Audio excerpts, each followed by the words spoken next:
చాలా కాలం క్రితం కలకత్తా భారత రాజధానిగా ఉన్నప్పుడు ప్రఖ్యాత న్యాయవాది విశ్వనాథ దత్తా ఇంకా అతని భార్య భువనేశ్వరి దేవిలకు మగపిల్లవాడు జన్మించాడు. బాలుడిని ఆప్యాయంగా బీలే అని పిలిచేవారు. బీలే చాలా కొంటె పిల్లవాడు. అలాగే ప్రతి ఒక్కరిని చాలా ఆట పట్టించేవాడు. కొంటె పిల్లాడా, నేను మీ నాన్న దత్తాకు ఖచ్చితంగా ఫిర్యాదు చేస్తాను. బీలే దేనికి భయపడేవాడు కాదు. తన మిత్రులు భూతాలున్నాయని భావించే ఒక పాత మర్రి చెట్టుపై ఎలాంటి భయం లేకుండా ఎక్కి కూర్చునేవాడు. బిల్లే, కిందకి దిగు. ఈ చెట్టు పైన భూతం ఉంది. చూద్దాం ఈ భూతం ఎంత బలంగా ఉందో. కానీ భువనేశ్వరి దేవికి బీలే అల్లరిని ఎలా ఆపాలో తెలుసు. శివ శివ శివ శివ, నేను తనలాంటి కొడుకు కావాలని శివుణ్ణి ప్రార్థించాను, కానీ తనకు బదులుగా తన రాక్షసుల్లో ఒకరిని పంపించాడు. కానీ రోజులు గడిచే కొద్దీ బీలే భువనేశ్వరి దేవికి కూడా కోపం తెప్పించాడు. నీపై ఫిర్యాదులు విని విని నేను విసిగిపోయాను. ఈ రోజంతా ఈ గదిలో బందీగా ఉండాల్సిందే. అయితే బీలేని బంధించడం చాలా కష్టం. దయగల తల్లి, నాకు కొంత భిక్ష వేయండి. బిచ్చగాడు ఏడవడం బీలే చూశాడు. వాస్తవానికి నా తల్లిదండ్రులకి ఇన్ని బట్టలు అవసరం లేదు. ఇదిగో తీసుకోండి. దేవుడు నిన్ను ఆశీర్వదిస్తాడు. బీలే క్రీడలు చాలా బాగా ఆడేవాడు. అలాగే సంగీతం మరియు చదువులో కూడా ముందుండేవాడు.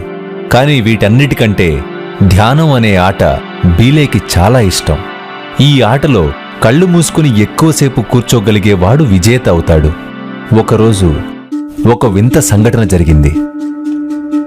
బిల్లే, చూడు, అక్కడ పాముంది. ఇది కోబ్రా. పరిగెత్తు, త్వరగా పరిగెత్తు. అయినా బీలే కదలకుండా ఉండిపోయాడు.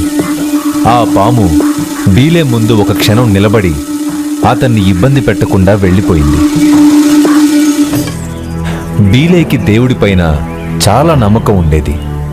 అలాగే తన చుట్టూ ఉన్న సమాజం గురించి తెలుసుకోవాలనే కుతూహలం ఉండేది.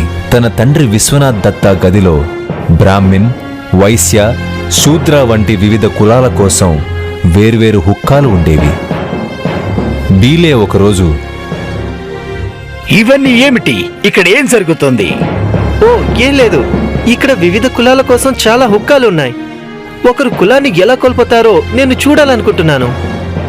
అతని అన్ని కొంటె పనుల మధ్య కూడా అతను తన పాఠశాలలోని ప్రతి పరీక్షలో మంచి మార్కులతో విజయవంతంగా ఉత్తీర్ణుడయ్యాడు.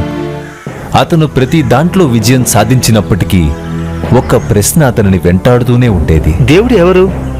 మనం అతన్ని ఎలా కనుక్కోగలం? చివరికి దక్షిణేశ్వర్ వద్ద రామకృష్ణ పరమహంసని కలిసి ఆయన తన సమాధానాలను కనుగొన్నారు. గురుదేవా, మీరు దేవుణ్ణి చూశారా? చూశాను బాబు. నేను నిన్ను చూసే విధంగానే. ఆ తల్లి నా కష్టాల నుండి నన్ను రక్షించగలదా? నరేన్, మీరే వెళ్ళి తల్లి నుండి మీకు కావాల్సింది అడగండి. విగ్రహం ముందు నిలబడి నరేన్ తన కోసం ఏమీ అడగాలని అనుకోలేదు. బదులుగా అతను, అమ్మా తల్లి, నేను నిన్ను ప్రార్థిస్తున్నాను. అమ్మా, నువ్వు నాకు జ్ఞానం మరియు భక్తిని ప్రసాదించమని ప్రార్థిస్తున్నాను.